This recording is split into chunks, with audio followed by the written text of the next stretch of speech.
How about we animate that?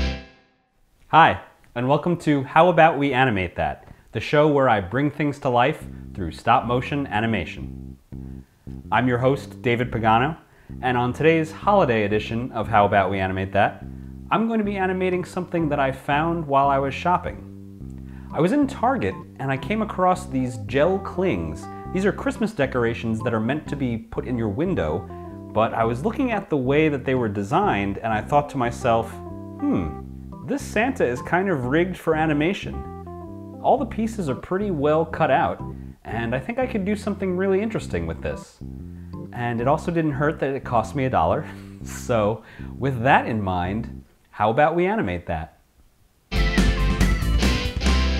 So the first thing I'm doing is setting up this makeshift picture frame background that's going to be what I stick the gel things to, and I'm using this red piece of a present to center the frame so I know where the center is on the camera.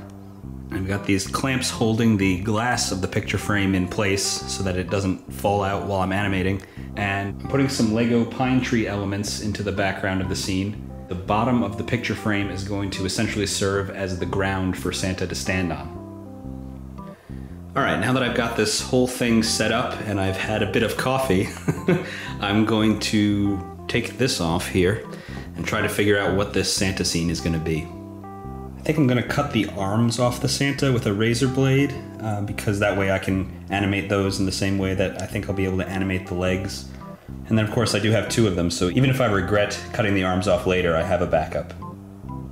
I decided I'm going to shoot this at 8 frames per second because I don't think I'll be able to get a lot of subtle movement, so having more of a choppy animation approach with a lower frame rate seems like the way to go.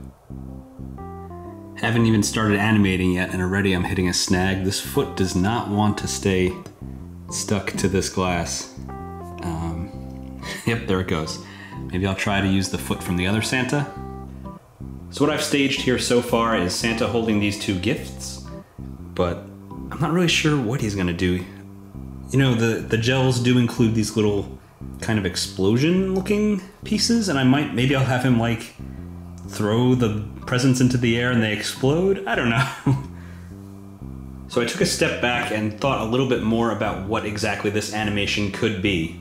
And I realized in looking at the presents, there's one that's green with a red bow, and there's one that's red with a green bow. Now what I can do, and one thing that I've done in the past, is switch between the two to make it look like the present is flashing. I've done this with some minifigure animation in the past just to give like a weird glowing, flickering effect. So I think my plan now is to have Santa start in kind of a neutral pose and then pull out one of the presents from behind his back or whatever, and then the present will start to flash as if something's happening and then explode with the little star effects. Alright, so I've got Santa Claus to his starting pose. I actually ended up using the extra feet from the other character as hands on hips, kind of, just to give a little bit of a different vibe from the normal hands that he has, which are more like pointing hands. And his feet are not quite on the floor, but I think that's okay because it can look like he's kind of standing on a little bit of snow. Only about 7 frames in, and I have to say, this is pretty tough. What I've ended up doing is just using the body as the main thing that I animate, and then everything else kind of connects to that, because if I start moving random pieces, I sort of lose my place in terms of the animation and the arcs and everything. One thing I'm trying to do is have the pom-pom of the hat kind of give a little follow through, and I'll probably try to flip it forward when he ends this lean to pull the present out of thin air.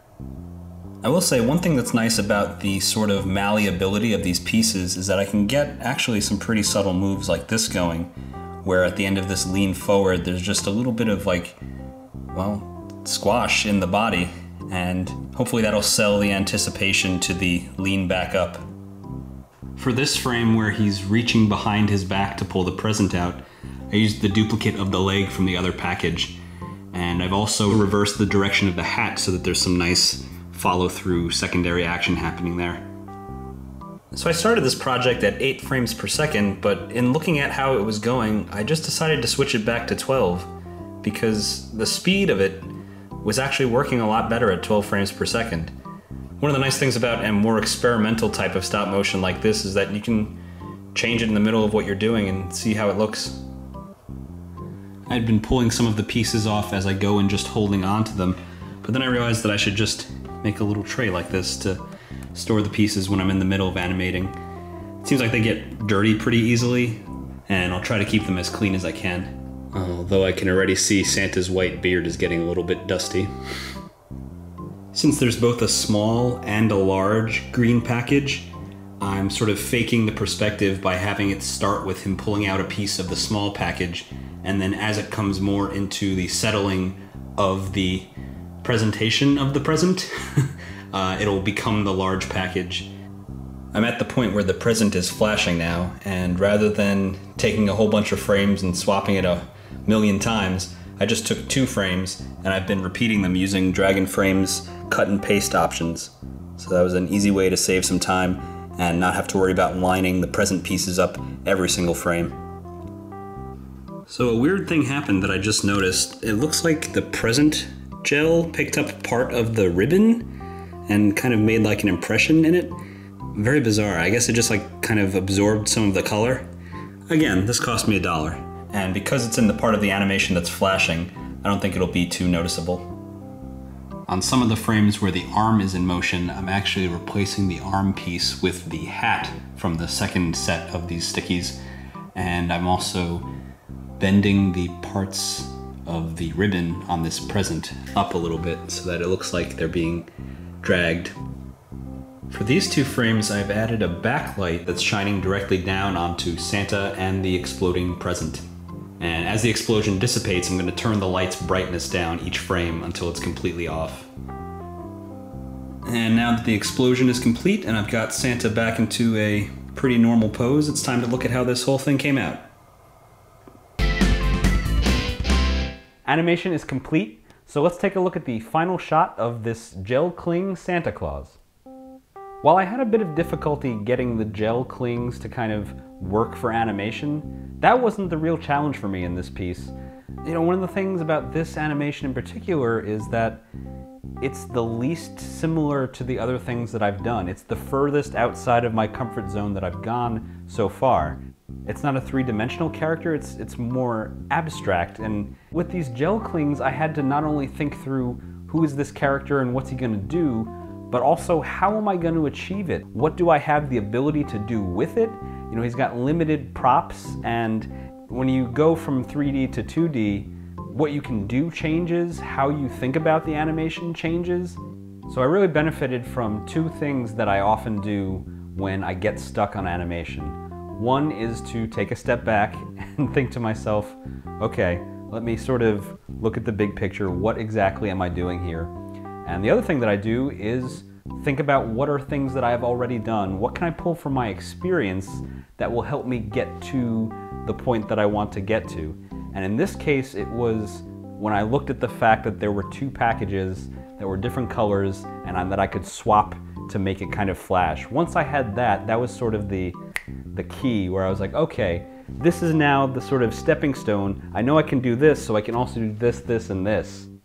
You know, despite all of this being stop motion, it was almost more like practicing like just very raw, again, abstract techniques. All of that said, I really like how this came out, and even though it's a struggle for me to even talk about it, I'm hoping that this sets a precedent for future episodes where I can start to push myself even further out of my comfort zone and animate some really weird stuff. So that was the Santa Claus gel cling animation, and if there's something else you'd like to see me try to animate, as weird as you want to get with it, you can leave a comment on this video or use the contact page at Paganomation.com. If you like what we do and you want to support us, you can follow our Patreon page and become a subscriber there. I post lots of detailed descriptions of our behind-the-scenes processes and photos and some videos coming up in the future. Merry Christmas to all, and to all, we'll see you next time for another How About We Animate That.